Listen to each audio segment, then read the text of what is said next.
Zorica i Mane beže jer im se seljaci približavaju i ona dolazi do pećine. Tamo vidimo skelet Pitera koji je tražio drevne tekstove u toj pećini. Umjesto toga naišao je na Zoricu koja je bila vezana tamo jer je seljacima dosadila. On ju je spasio i zbog toga dobio stenu, ali ako ništa, sada kada ga zapali, bit će sigurno.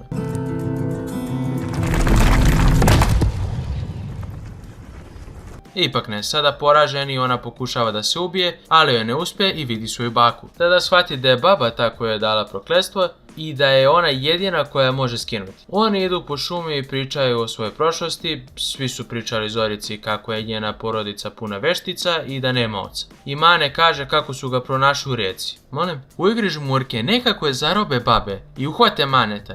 Stvarno mi nije jasno kako su babe žive uopšte. Oni odvedu Zoricu do pećine i kaže kako nema čega da se brine. Ubijaju Maneta, zato nema. Šta? Babe počinju ritual i kažu je kako će sutra imati brkove. Kada vide da se to nije desilo, one sve polude i kažu je kako će uvijek biti prokleta. Umjesto toga ona vidi da Mane ima brkove, ali oni nestaju i seljani ih ulove.